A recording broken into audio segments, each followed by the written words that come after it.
Looking back on the memory of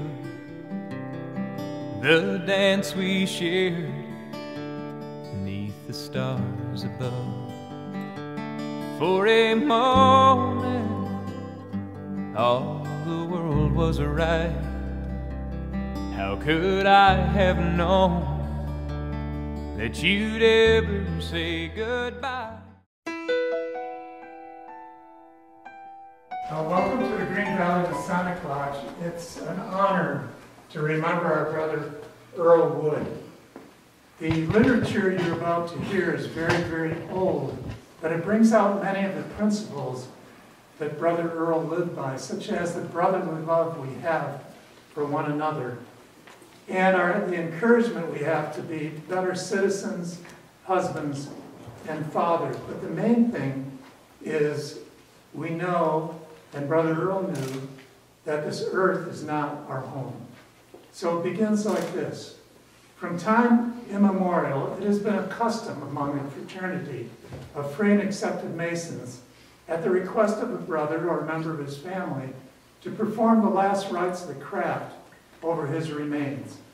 In conformity with that usage and in accordance with the duties we owe our departed brother, we have assembled in the character of Masons to offer up to his memory before the world the last token of our affection, thereby demonstrating the love we have for him and our close attachments to the principles of the fraternity.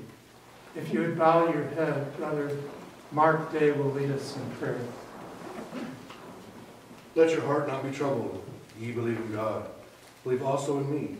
In my Father's house are many mansions. If it were not so, I would have told you. I go to prepare a place for you. And if I go unto myself, that where I am, there ye may be also. Thank you.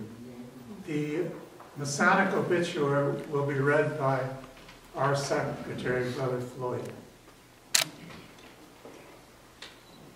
I get it open. Brother, and we don't take that title like lackadaisical. We are our brothers. Earl D. Wood. He was a life member of Crystal Lodge number 122, Free and Accepted Masons of Marysville, Washington. He was initiated into our fraternity on October 16th, 1951. He was then passed to the degree of a Fellowcraft Mason on November 6, 1951. Finally, he was raised to the sublime degree of a Master Mason on November 27, 1951. Thank you. The lambskin presentation will be done by Brother Lindsay.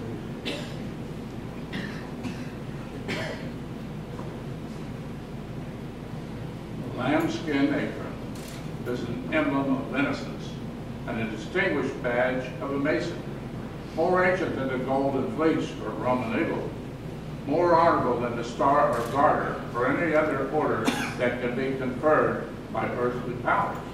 By it, we're reminded of the purity of life and the rectitude of conduct, so essentially necessary to gain admission into the celestial lodge above, where the supreme architect of the universe presides. Brother Steve will give the evergreen presentation. This evergreen, which once marked the temporary resting place of one illustrious in Masonic history, symbolizes our unbounding faith in the immortality of the human soul. By it, we are reminded that we have an imperishable part within us which shall survive all earthly existence and which will never, never die. Through the loving goodness of our Supreme Grand Master, we may confidently hope that, like this evergreen, our souls will hereafter flourish in eternal spring. The God of our fathers, whose name is for everlasting, shall be our guide forever and ever. He will be our guide even through death. Brethren, join me as our chaplain leads us in the Lord's Prayer. Our Father, who art in heaven, hallowed be thy name. Thy kingdom come, thy will be done,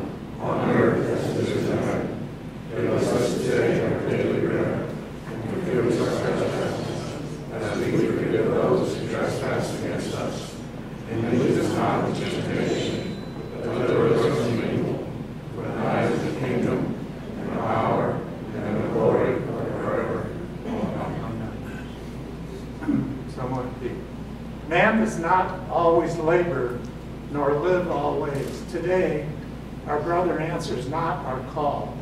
Once he lived and labored among us, but now his star is set on this earth, and he has passed into a light that lies beyond the darkness of the valley of the shadow of death. Until we can see more clearly than through the eyes of faith, until we can better understand the great simplicity which is the mystery of life, until we more fully appreciate the close companionships of our departed loved ones, we shall know heartache and sorrow and the tear of affection and regret. But through the ages, the belief in immortality has sent a steady light of hope over mankind, awakening him to broader views and clearer visions, grounding a sturdy faith and eternal hope and a more perfect confidence. It banishes the shadows of grief, making the vicissitudes of life but stepping stones to higher things. And we look forward to a reunion that is everlasting. The solemn scene here before us serves up these memories in a force we can seldom hitherto feel. He who slumbers here in the last unbroken sleep of death was our brother. With him we walked the pilgrimage of life, sharing ward and watch together in its vicissitudes and trials. We remembered him in scenes to which the world was not a witness, when the better feelings of humanity were exhibited without disguise. Let his virtues linger in our memories beyond the portals of the tomb. And so, my brothers, let us see to it. Let us regulate our lives by the plumb line of justice, squaring our actions by the square of virtue, that when the grand warden of heaven shall call for us, we too shall be found ready. From the square, learn morality. From the level, equality. From the plumb, a rectitude of life. And with the trowel, spread liberally the cement of brotherly love. And let the energies of our mind and the meditations of our heart be employed in earning the approbation of our supreme Grand Master. Man that is born of woman is a few days and full of trouble. He cometh forth as a flower and is cut down. He fleeth as a shadow and continueth not. Seeing that his days are determined, the number of months is with thee. Thou hast established bounds which he cannot pass. Where, oh, where shall we seek succor? But from thee, O Lord.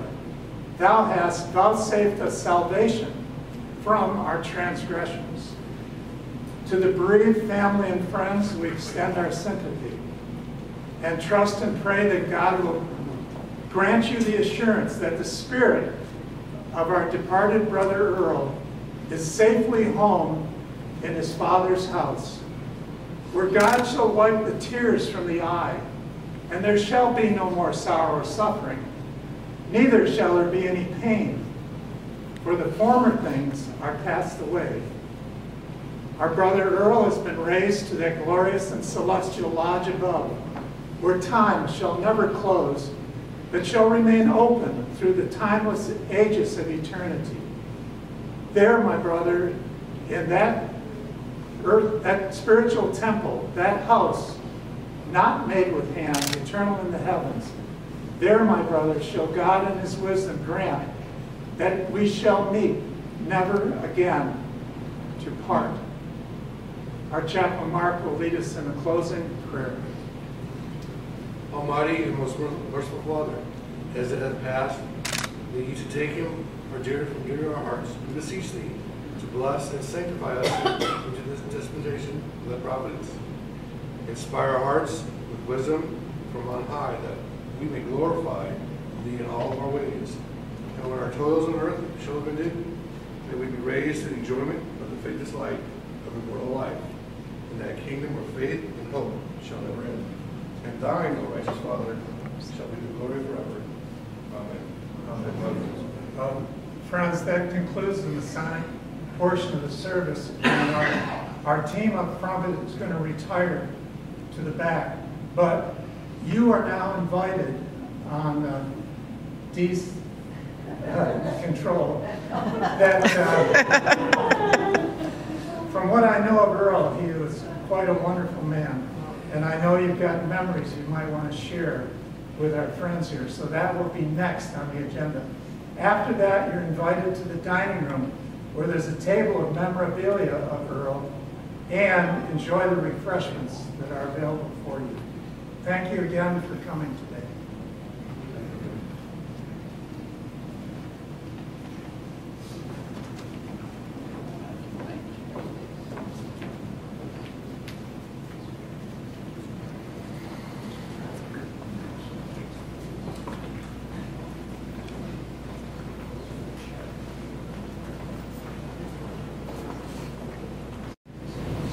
My name is Dee Sterman, and I thank all of you for coming this morning for the celebration of life of Earl D. Woods. I'd like to thank the Masons. I've never heard this service. It is absolutely beautiful. My sister, our grandfather was a Mason, and I never did get to hear this. It was just beautiful, and special thanks to the main speaker, who was Ray Robinson. You can't hear? But it's a pleasure to have all of you here, and I do thank you for coming. I'm going to begin today and talk about Earl. And I'm hoping after I finish that some of you will also talk about my friend Earl D, as I always call him. Not everybody feels comfortable standing in front talking, and I understand that. If you'd like to come up and talk, that's great. If you'd like to just stand where you're seated, that's fine. Stand and talk loud so we can hear you. I'm looking forward to hearing some stories that I've never heard about Earl D. And I'm sure you have some good memories that you can share. So if you feel moved to speak, we would welcome that very much. And then you're invited afterwards, like we said, to come to our dining room. It is, some of you saw it. It's decorated in red, white, and blue. Earl was definitely a patriot. And so we thought, Mamie and I thought that would be a good theme. He loved being in the Navy and he loved his country. So that was our theme. Many of you probably saw the obituary in the Green Valley paper, and I'd like to thank you, Dan Myers, for helping Mamie write that. If you haven't seen it, it's very good. It talks about his Navy and some things you might not know that he did. He was in Boy Scouts. His career in Boeing lasted 35 years. And he had a good saying that says, if it ain't Boeing, I ain't going. So Earl loved his airplanes. And we'll talk about square dancing. He had a love of writing. I don't know if some of you knew that he had a love of writing. And an article that he wrote for the Green Valley paper is in with the memorabilia. So maybe you can take a look at that. So anyway, thank you, and I'll have that. So I'll start it off. I'm going to talk about Earl. Earl D, as I call him. Earl D as three things.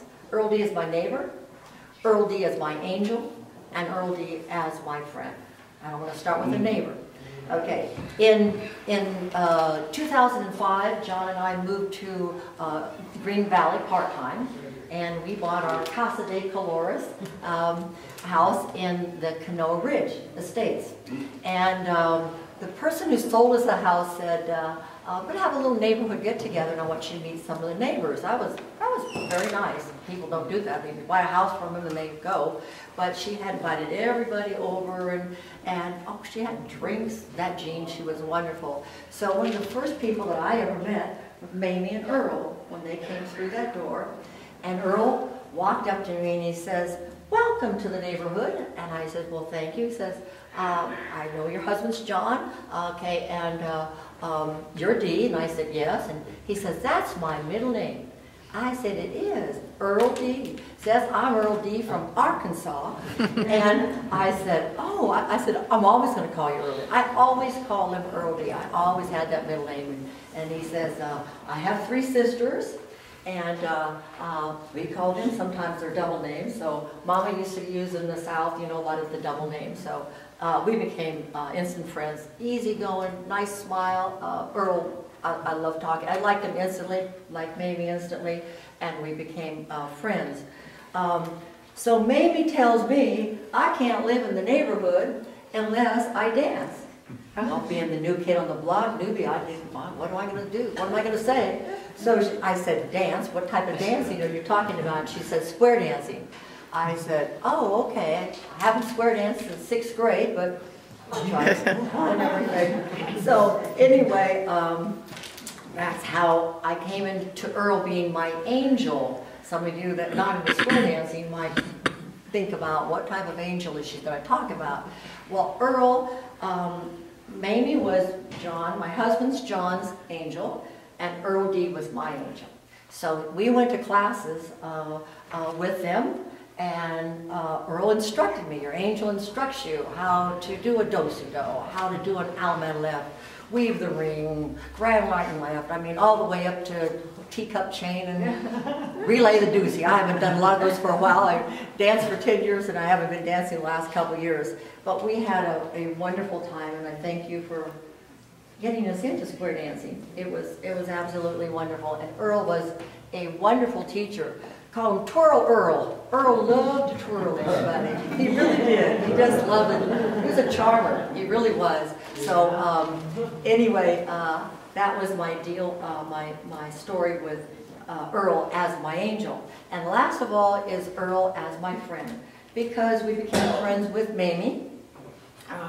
We would go to potlucks together. We hiked with them too, did some hiking days, and also Mexican train. Okay, Earl loved to play games, so we'd go over to their house and play Mexican train. Which leads me to Mexico, which I'm going to tell you the story of how Earl got Topsy. And Topsy is his dog, in case some of you don't know it. He loved his dog, and there's a real cute story. This is another way in which Earl and we bonded. We bonded over that dog because I'm Aunt Dee, and to that dog, I loved that dog, I walked that dog. So Earl and Mamie go down to Mexico to go to the dentist. Okay. And Earl's through, and Mamie's still in the dentist, and Earl's in the canteen. Okay, Earl has a beer or two. And pretty soon this person comes up and says, you want to buy a dog? And he had this cute little black and white dog that fit in the palm of his hand. He says, it's part poodle, part chihuahua, and Earl says, oh yeah. He says, $100. $100. Well, he loved this dog, and so Earl reaches into his pocket, okay, brings out $40. Would you take 40? Yes. Takes that right away and gives Earl this beautiful little dog. Okay, so Mamie comes down from the dentist. Earl's sitting in the canteen, petting the dog, and just loving on this dog. She comes down, I can't believe you did that. You know, what are we going to do? How are we going to get across the border? You got a dog and everything. And Earl says, no problem. I got papers right here. Papers? Well, they're in Spanish. It could be instructions for putting a table together. It could be paper dogs, but he says, these papers will get us across the border. Don't you even worry about it. Anyway, Earl was right. Earl D was right. He gets right up to that border, and the border patrolman says, nice dog, real cute. Yeah, just got it. Go through, go through. So Earl comes home with this dog, and he names this dog Topsy 2. He had a Topsy 1 years ago, and so he called this one Topsy 2. And here's another where we bond. So I've been in California, I think, and so I come home to see this dog, which was no longer in the no longer fit in the palm of your hands. It gotten a little bit bigger. So I would come over. Mamie would always say, Aunt Dee, Topsy, you're going to go walking with Aunt Dee. So I would go over there and take the dog out. Earl would say, you're here to walk my dog? I said, yes. He says, you're here to steal my dog. I said, no, I'm just going to take your dog for a walk. Okay. I'd go out, take Topsy for a walk, and it was, I love walking that dog. But after a while, that dog wanted to go home, and he could not wait to get back to that house and go to Earl's lap. He would go in the door, get there, jump on Earl's lap, and stay there pretty much the whole day. And he loved that dog, and that dog still misses Earl. Anyway, I just want to say, you know, farewell to my neighbor, farewell to my angel, farewell to my very good friend, Earl D. I want to thank you for your many smiles. Earl had the great smile, great little grin, has a twinkle in his eye. I'd like to thank him for his personality, his friendly personality, his loving and kind nature.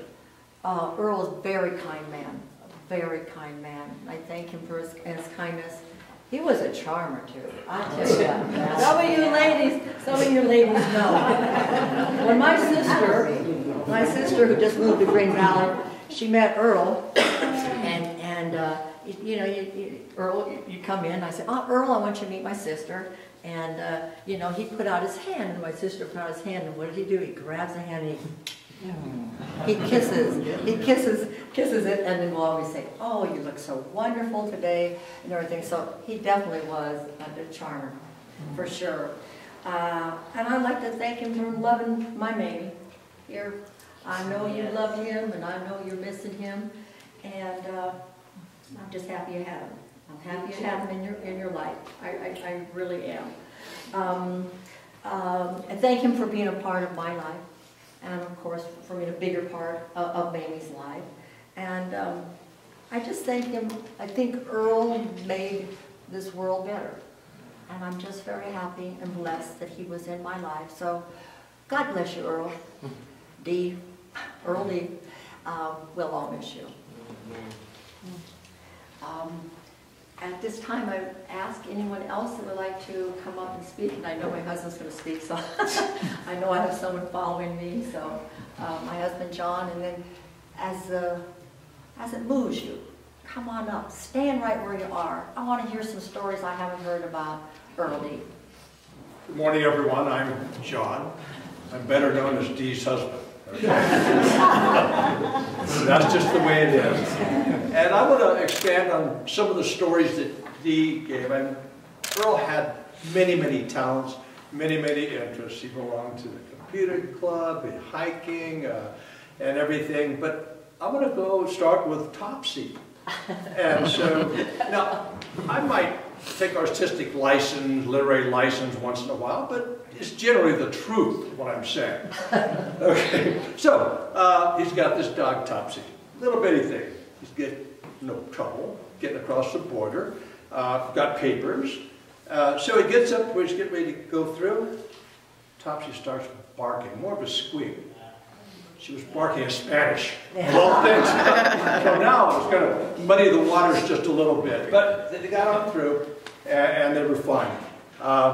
But Topsy was such a, well, with paperwork. So he had paperwork in Spanish. Well, I don't know, Celia or someone translated it for him. When it got down to pedigree, you never guess what it said. Mutt. Okay? All right, a $40 mutt, but a very adorable mutt. I mean, she really was, and she loved Earl, and she was the source of so much entertainment and companionship that you can't even imagine.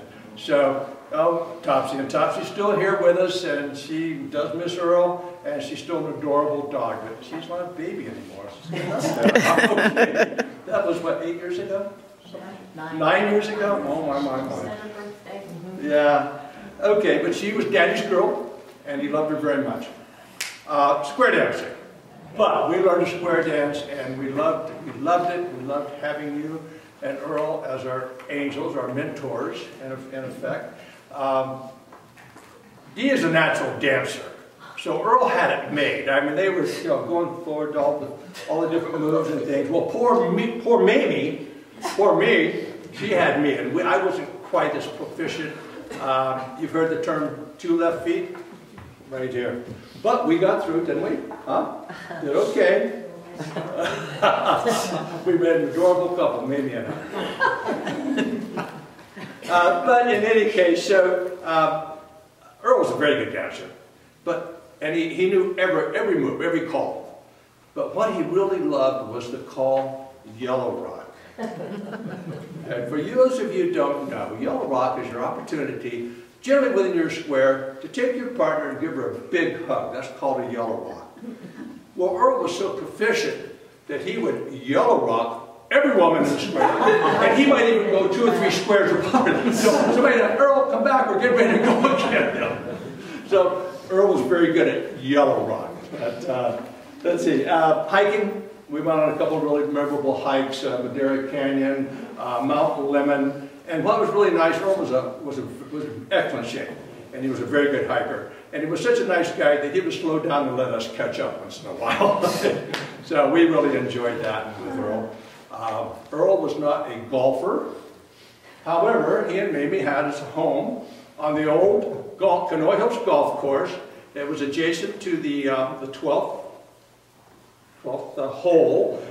So Dee and I were playing one day, and Dee's a really good golfer, but this particular time, she tees off, and the ball goes hard left. Now, for the people that don't golf, well, it's called a hook, actually. So she hooked the ball left off the fairway right towards your house. Now, she's not a hooker just because she hooked. I mean, don't get me wrong there, okay? But right towards, so we're kind of walking over, looking around for the golf ball, and up pops Earl. He's got this mischievous grin on his face, holding this yellow ball. Is this yours? Yes, it is. So that we hadn't known you folks that well by then, I don't think. But so we had a big laugh, had several laughs afterwards on that. But you might get a half a dozen or more balls a day in their yard, and which is okay. Well, except one time Earl got hit in the head with a ball, but it didn't make him that much sillier than he already was. But I never had to buy golf balls after that until they closed down the course. And I go and get a 5-gallon bucket. So I'd pick through and pick out the Titleist and the Bridgestones and all that. And so he'd get me well supplied with golf balls, and that was really nice. So that's the golfing story. He had a 5-gallon bucket.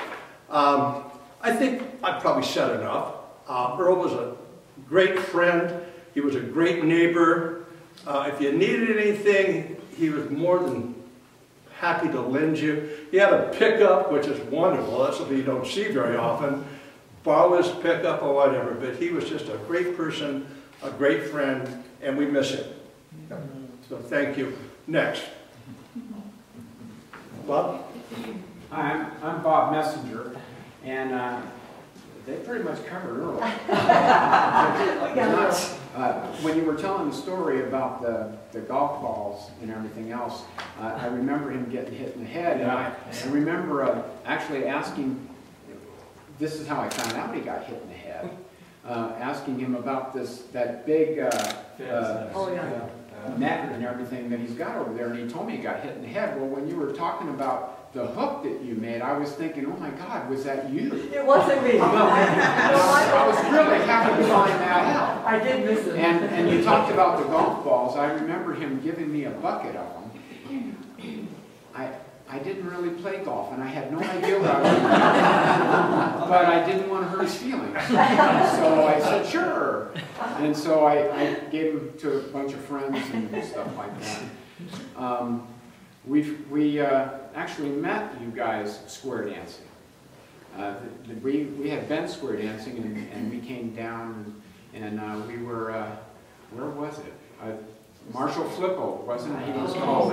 Yeah, and so we went to one of his dances, and you guys were there, and that's how our friendship got going.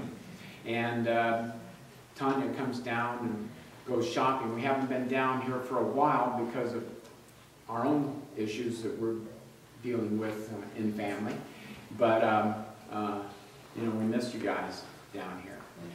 And I was always helping with their computer issues, and Earl Earl liked to keep track of his finances on a spreadsheet. That was the, you know, with a spreadsheet, you make all these formulas. And that's how everything, you know, adds up and all this other kind of stuff. Earl wouldn't leave those darn formulas alone. He'd put in a number or something, and then everything else would get all kind of off. And they'd call me back down, and I'd fix it and stuff. And so then we decided, I was thinking that I tried to get him to use Quicken, because he couldn't mess up the formulas in Quicken. All he had to do was just put in the numbers and everything, but that just didn't work for him, I don't think. And so he kept going with the spreadsheets, but he enjoyed messing with that part. He really enjoyed doing that stuff, email and all that kind of stuff. Topsy was, you covered Topsy, always jumping up, sitting next to him in his lap. Mamie told me one time, Tanya, they're going to go shopping and stuff. And you touched on the fact that Earl liked beer. Well, I do too, but Mamie told me that don't let him drink beer. So now I can tell you. I can tell you that I didn't let him drink a lot of beer. So anyway, but we always enjoyed our time together. He did like to hike, and he liked to go for rides. We went for a ride, and I think Earl was trying to tell me to take him somewhere. So I wasn't, you know, I don't live here in Green Valley, so I didn't know where it was. And so I decided to use GPS, Google Maps. Didn't work. This thing led me down a road, and at the end of the road there was nothing. And it kept telling me to go straight and turn right, and there was a fence. And I'm asking Earl, I said, Earl, where are we? He says, if you're asking me, I don't know. And I said, well, let's just turn around and we'll just have fun just driving around. And he loved to look out the window. And I think almost every time I came over, he always pointed out Kitt Peak. He always loved to look up there and look at Kitt Peak. Anyway, Earl was a great guy, and I enjoyed being around him and Mamie. And maybe when things settle down for us, we can start hanging out again. But and I know shopping is one thing my wife hates to do, and so she'll definitely be a shopping buddy for you, that's for sure. So anyway, rest in peace, Earl. We miss you. Hi, I met most of you guys. I'm Philip, Earl's youngest son, and so I wanted to come up here and say a few words about a couple of things. One about the article that he wrote about the Sultana disaster and our family connections to that, and just Earl's spirit of adventure. Gotta get out my reading glasses. I want to get the teleprompter set up here early on. Okay, yeah, today, April 27th, is the anniversary, the 154 years exactly to today, where this Sultana disaster happened, right at the end of the Civil War. Our great-grandfather, Peter Tipton, was aboard this. He was captured. He was in the Civil War for the Union side, and their troops were captured and held in Cahaba prisoner of war camp for 6 months. And then right at the tail end of the Civil War, they were all being paroled, and a bunch from Cahaba and Andersonville were being shipped off over to these steamships on the Mississippi River and being sent home. And this is in April of 1865.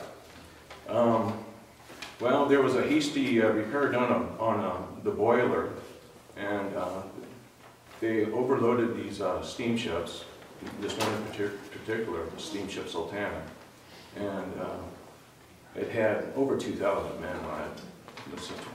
by some accounts, 2,400 men on board.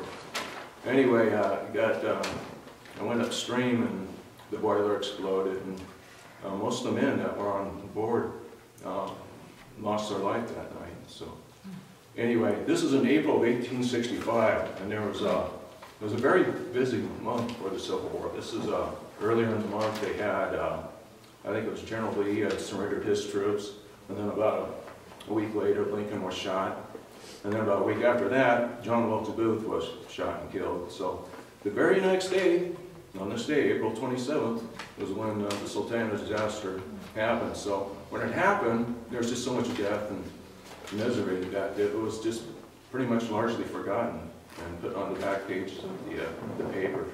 So finally nowadays, though, because of the internet and because people are, you know, such an interesting story, you know, it's finally getting some recognition. And Dad wrote a paper or an article out there on the table if you want to glance at that. Kind of gives a brief synopsis of what I just said. But anyway, our great-grandfather was aboard that, survived that, and if he had not survived the Cahaba and this whole Sultana disaster, we wouldn't be here. So, pretty amazing story. So anyway, I think I covered.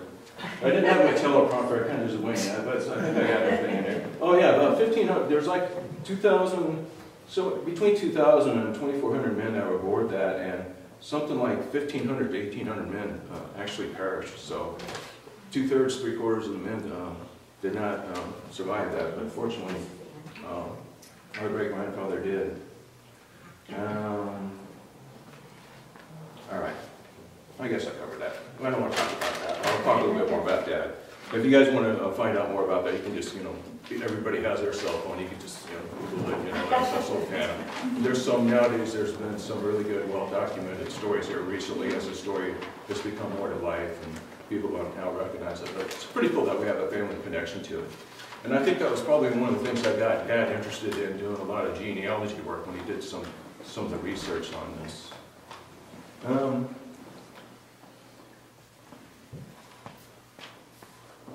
Dad was in the Navy right at the end of World War II, and I think he really got the adventuring bug. He has a spirit for adventure. He grew up during the Depression in the 1930s, and you know, during the 30s you had the Depression, then I think you had the big old Dust Bowl days. There were a lot of the states there in Kansas and Nebraska, and I think up in the Dakotas, you know, it was just the Dust Bowl days. I don't think it hit Arkansas where they were at, but it was still, he just didn't want to be a farmer. And when he went into the Navy, I think he got the adventuring bug.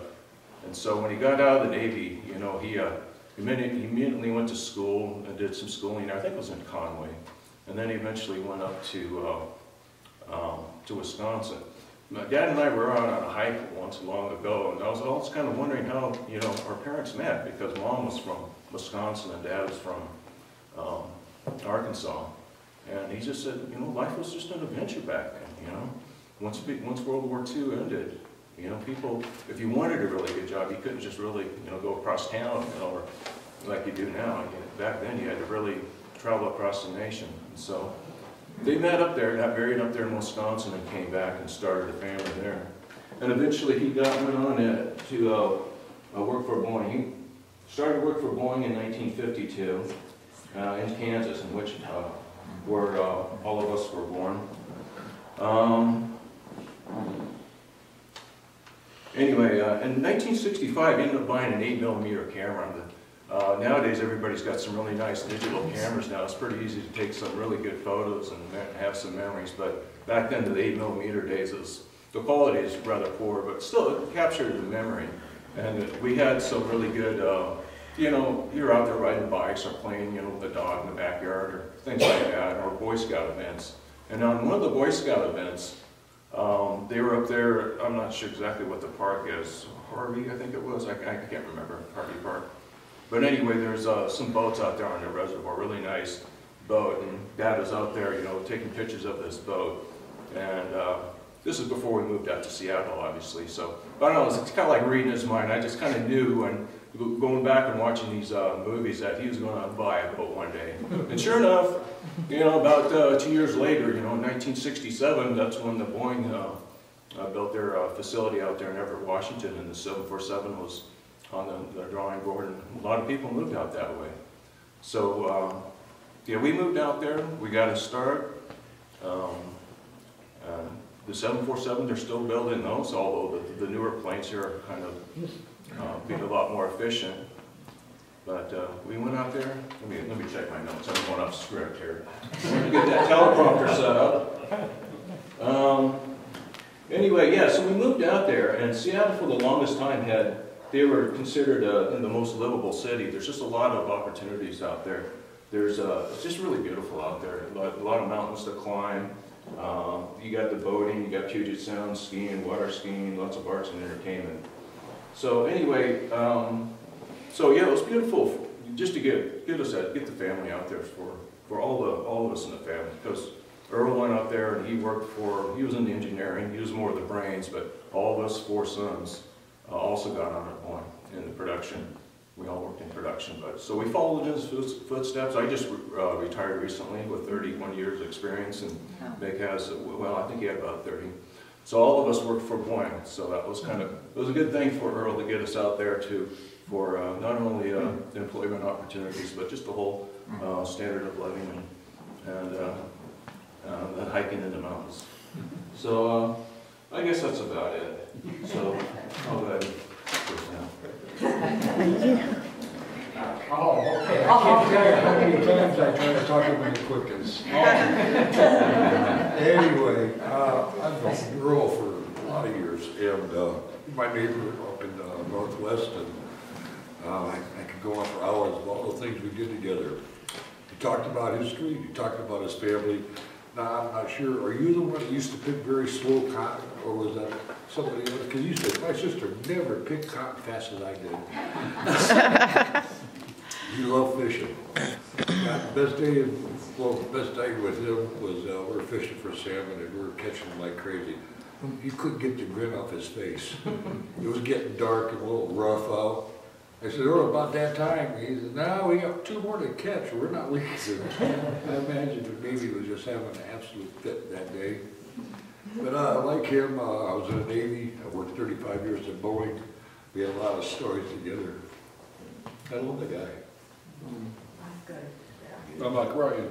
You make me cry. But Earl's a great guy. I love him. Morning, I'm Dave Hill, a friend of Earl's. My wife and I, Laverna, moved to Green Valley in 1999. Through a love of country music, I met Earl and his wife, Annabelle. Great people. Took probably one conversation with Earl before I found out I had a lot in common with him. I was raised in the Midwest, Kansas and Arkansas. I had my time in the Boy Scouts also, so we had that in common. I served in the Navy, so we had that in common. I went to work for Boeing late in my working career at Wichita, so we had that in common. Had so many things in common with Earl. And if you didn't have anything in common with him, he was still a good friend. Not too long after we met through our country music, his wife Annabelle passed. As we really her love of country music more than Earl. I believe, although he loved country music, but he didn't play it. And his wife Annabelle did, of course. She loved mandolin. And it was from her, really, I think, that my wife, Laverna, picked up a love of mandolin music, and she now plays mandolin. Unfortunately, in the later years of Earl's life, I didn't have as much association with he and with Mamie as I wish that we had. You know how you just get on with your own life and you get involved with what you're doing, and you lose track of the people that you really wish later that you'd kept closer touch with. But we always knew and enjoyed being with Earl and with Mamie, excuse me. He was just a great guy to know, great guy to spend time with. And I will always be thankful for my time here in Green Valley and my time in knowing Earl and you, Mamie. And we know he's in a far better place now than he has been for a number of years. Thank you. David Flatt. I'm a square dancer. I guess you've heard about that. I didn't have the privilege of knowing Earl in those years that we've been talking about here. And Philip and all of you, thank you for the memories. I probably met Earl in 2011 or so. And by that time, Earl was losing some of his mental faculties. And so all I want to say is that what I knew of Earl was a certain joy in living that he shared. And part of that joy in living was the kindness that he showed, even as his mind deteriorated.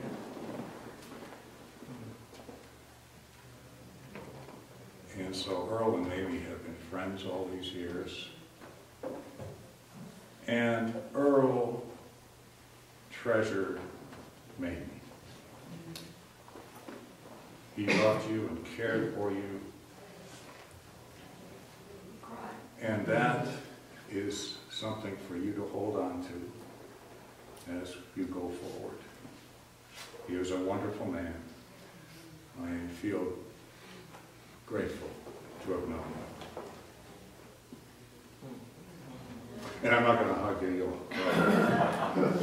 David took over Earl's job as square dance coordinator, so. I'm sure that I never probably met up to his standard.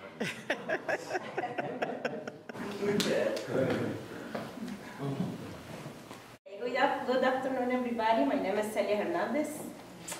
I live with Mamie. I'm sorry. I live with Mamie and Earl for 6 years now.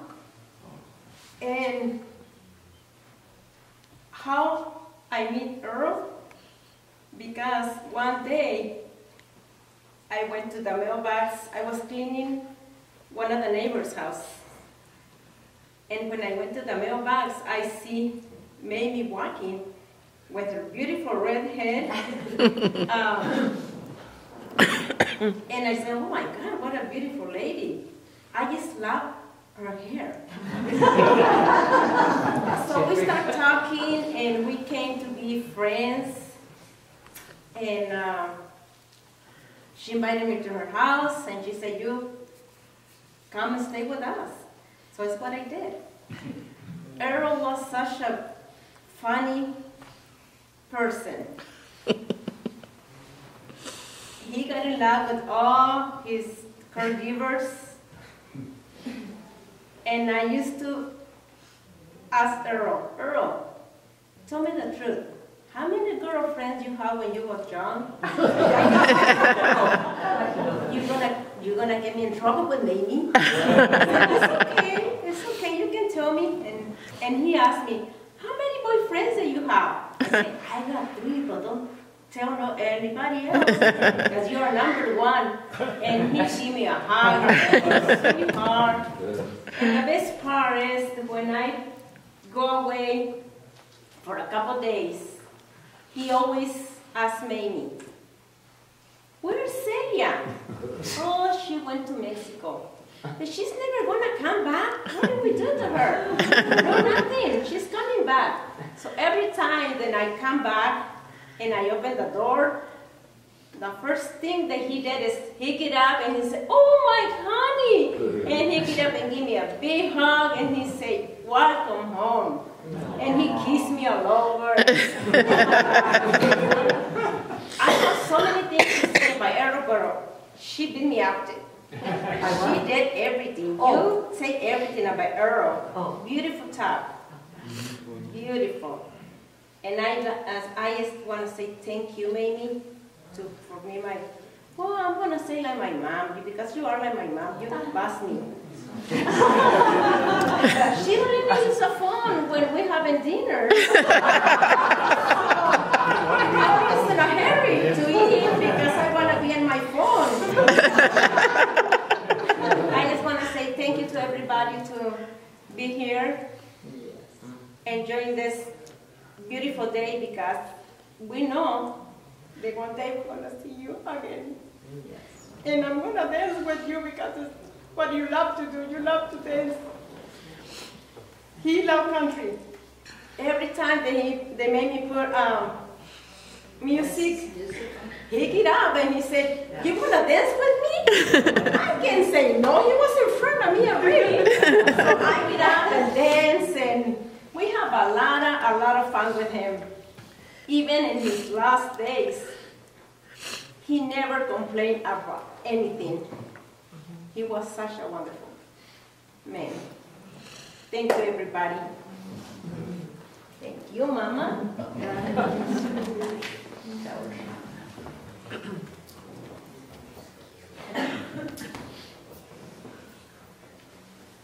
Oh, one more thing. I never been in an airplane.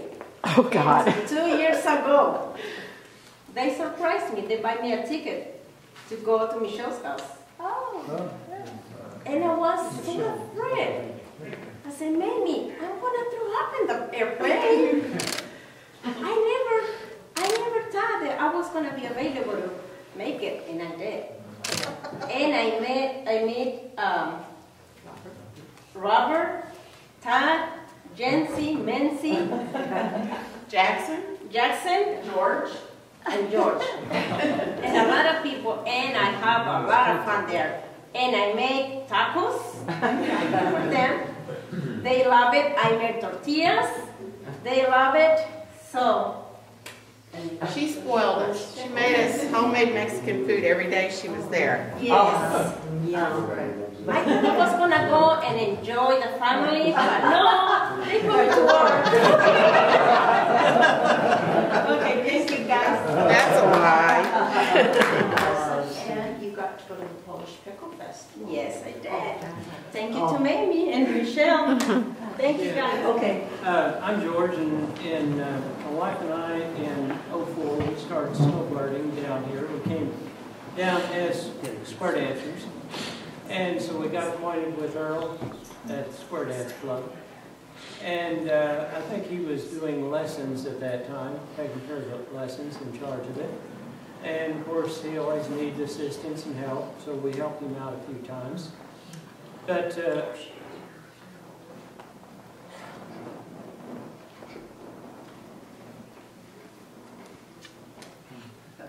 Earl was a really good friend, an honest friend, somebody you could trust, and he was always willing to help. And like John, I needed a pickup occasionally, so I'd borrow the pickup from him. I was accustomed to driving pickups all the time. I owned one in Colorado, but it wasn't, it was a mountain buggy. So after I borrowed it about 10 times, I said, Earl, you know, you're not using this very much. And he said, yeah, I just take a load of junk out to the trash every so often. So why don't you sell it to me, and then you can borrow it whenever you need it. So after a while, we decided that might not be such a bad idea, so we sold me the truck. And I drove it for many years, drove it back and forth between here and Colorado quite a few years. When we were moving out of Colorado, I ended up wrecking the thing, run it through a wire fence a couple of times, and took everything off of one side of it, and headlights out of it, and a few other problems. So I sold it to a young man up there that wanted to fix it up for his mother. And next summer we happened to be back up, so I drove by to see if the fellow had taken care of the pickup, fixed it up. The running gears and everything was real good at it, it just didn't look so good. And sure enough, he had cleaned it all up, and I told Dan, I said, well, maybe we ought to stop and make him an offer of that. It looks pretty good. No. But anyway, he was a real good friend. And my wife had a peculiar friendship with Earl. Well, let her tell you about that. And it seems like she liked the same perfume that his wife used to like. And so when she would walk in the house, he would look at her and say, "Come here and let me smell that perfume." And so that got to be a thing with Earl, that he always wanted to smell the perfume. And even till late here in his life, he would still remember that perfume. 3 days before he died. Thank you all for sharing this special day. I really appreciate all of you coming today and honoring this special man, Earl D. Wood.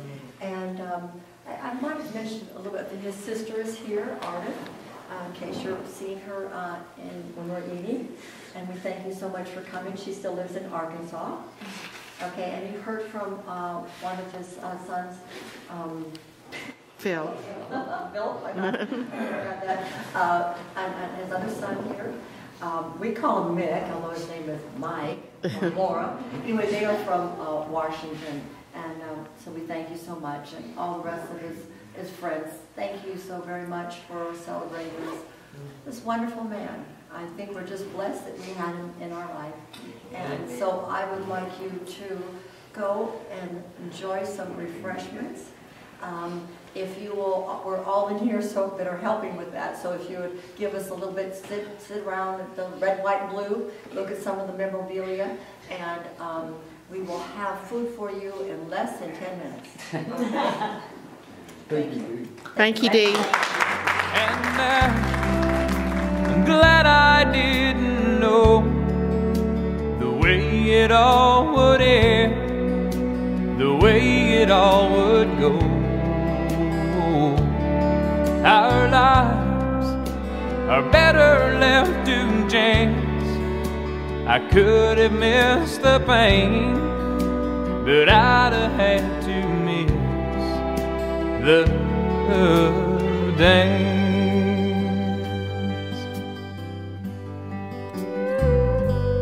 Holding you, I held everything. For a moment, wasn't I the king? But if I'd only known how the king would fall, hey, who's to say? You know I might have changed it all. And now I'm glad I didn't know the way it all would end, the way it all would go. Our lives are better left to chance. I could have missed the pain, but I'd have had to miss the dance. It's my life, it's better left to chance. I could have missed the pain, but I'd have had to miss the dance.